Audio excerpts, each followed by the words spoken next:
દર્શક મિત્રો, હું હરેશ ઠુમર.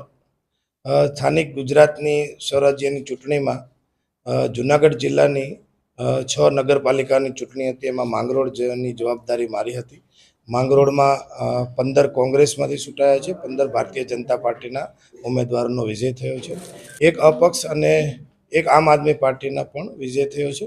અને 4 બસપાના 1 નંબરની જે પેનલ છે એમાં અમારે બાપુ અબ્દુલ મિયા, અહમદભાઈ, સબાનાબેન અને સકીનાબેનનો ભવ્ય વિજય થયો છે.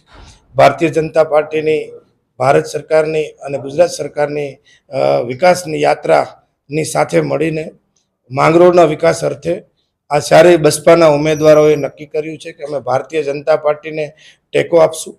કોઈ પણ શરત વગર, કોઈ પણ લાલચ વગર, કોઈ પણ અપેક્ષા વગર આ બસપાના ચારેય ઉમેદવારો ભારતીય જનતા પાર્ટીને બોડી બનાવવા માટે અમને ટેકો આપે છે. અને અમે માંગરોળની નગરપાલિકા છે એ અમે બનાવીએ છીએ.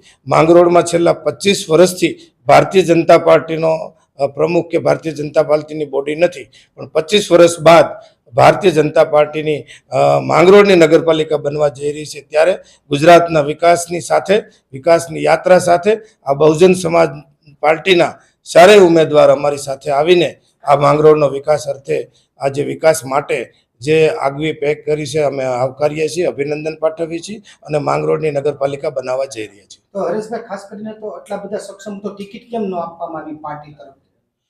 એવું નહોતું. એ તો પાર્ટીની ટિકિટમાં સ્થાનિક આગેવાનો અને એ બધા કહેતા હોય છે એ પ્રમાણે ટિકિટો આપતા હોય છે. અમુક વોર્ડોમાં અમે ઉમેદવારો લડાવ્યા જ નથી. અમુક ઉમેદવારો, અમુક વોર્ડ જે છે એ કોંગ્રેસે પણ ત્યાં નથી લડાવ્યા, ત્યાં અમારી પણ બિનહરીફો થઈ છે. અને અમુક વોર્ડમાં અમે પણ ભારતીય જનતા પાર્ટીએ ઉમેદવાર નહોતા લડાવ્યા, ત્યાં બસપાના ઉમેદવાર લડ્યા છે અને જીત્યા છે. અને એ ભારતીય જનતા પાર્ટીની પ્રેરક ઉપસ્થિતિમાં અમારી સાથે જોડાયા છે. જોડતોડ નહીં, પણ માંગરોળના વિકાસ આ ઉમેદવારો છે એ ઈચ્છી રહ્યા છે. ઘણા વર્ષોથી હેરાન થઈ રહ્યા છે. માંગરોળની જનતા હેરાન થઈ રહી છે. 25 વર્ષથી લોકો પીડાય છે. ત્યાં રોડ, રસ્તા, પાણીની વ્યવસ્થાઓ નથી. અને અમારી ભારતીય જનતા પાર્ટીની બોડી નહોતી, કોંગ્રેસની હતી.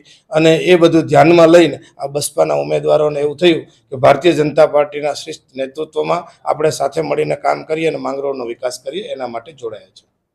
શું આપ પૂરા વર્ષ માટે સૌથી શ્રેષ્ઠ મસાલાની શોધમાં છો?